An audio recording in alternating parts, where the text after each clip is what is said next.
Bengal players make their case for the 53-man roster. Mike Petraglia inside FedEx Field here in Landover, Maryland. Saturday night, the Bengals dropped their preseason finale to the Washington Commanders 21-19.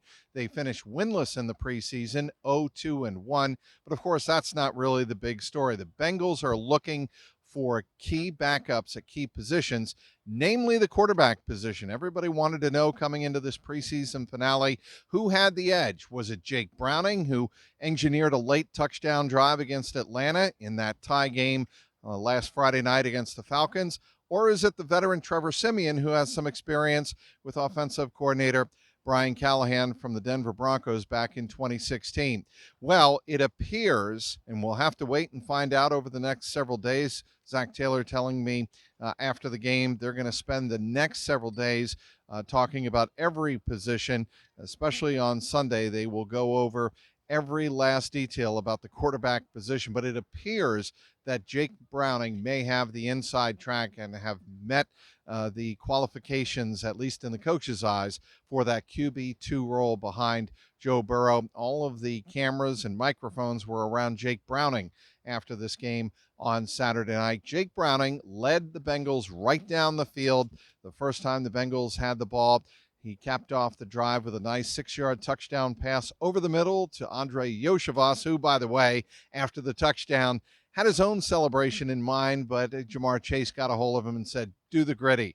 And sure enough, Yoshi did the gritty after the touchdown that put the Bengals up 7-0 in this game. But Jake Browning did look very smooth on the drive. He had a beautiful back shoulder toss to Yoshivas along the right sideline, right in front of the Bengals bench. That was for 19 yards down to the Washington 14-yard line. A couple of plays later, the Bengals were into the end zone. So Jake Browning makes his case here on Saturday night. He finishes a perfect 6 for 6.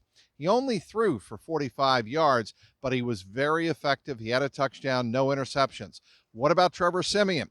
Well, he was 14 of 22 for 144 yards, no touchdowns, and he did throw an interception as the Bengals were driving late in the second quarter. At the end of the first half, he had Yoshivas, he thought, open for a touchdown, but the defender in front of him, a defensive back, got his hands on it, tipped the ball into the air, and it was picked off in the end zone. Now, Trevor Siemian did lead the Bengals on a pair of field goal drives, including Evan McPherson's 58-yard boot late in the second quarter, and that had given the Bengals their final lead of the night, 10-7. It was great preseason, obviously, for one Evan McPherson. He finished a perfect 8 for 8 in field goals, 3 for 3 on extra points.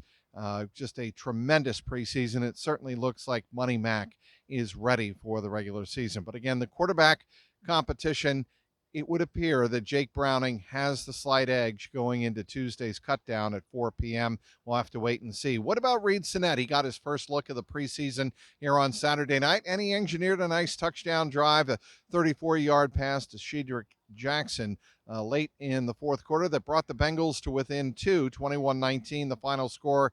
The two-point conversion was no good, but a nice storyline for Reed Sinnett as he gets on the board with a touchdown here in the preseason. The biggest drawback, though, without question here on Saturday night, the injury to Joseph Osai. He played 3 plays early in the game, the first 3 plays of the contest as Washington got the ball to start this game, and he came out with a sprained right ankle. Now, after the game, Zach Taylor said, why was he in the game? He needed the reps. He needed the reps. That was Taylor's answer, and certainly the Bengals are hoping for the best. Zach Taylor said it may be a sprain. They'll have to wait and see. Don't know the severity of it yet, but again, it was Joseph Osai leaving early in the first quarter.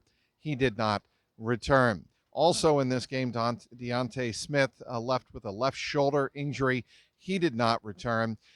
When we're talking about some of the cuts and talking about veteran players who played late into this game, that's usually not a good sign that they'll be on the team. Michael Thomas, he played well into the second half. Trent Taylor, he played well into the second half. And Drew Chrisman, I think his fate was sealed again here on Saturday night, even though he did have a very nice punt of 51 yards late in the fourth quarter.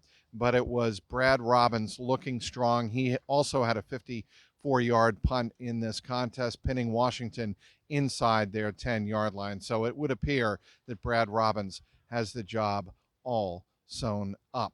As far as some of the players who did not play in this game and probably are going to make the team, tight end Drew Sample. He did not dress for this contest. Stanley Morgan, yes, he dressed, but he did not play. Would think he's going to make the roster. And what about Chido Awuzie? He dressed, went through the warm-ups, probably just to give him a taste of what to expect mentally and emotionally on September 10th in Cleveland. But, of course, Chido Awuzie did not see the field in this 21-19 Bengal loss to Washington. We'll have complete coverage on Twitter, @Trags, TRAGS on Twitter. You can, of course, follow me online, clnsmedia.com, for all the Bengals coverage. And, of course, subscribe to my YouTube page, youtube.com/@JungleRoarPod, all one word. Final again, it was the Commanders 21, Bengals 19. Inside FedEx Field, Mike Petraglia, CLNS Media.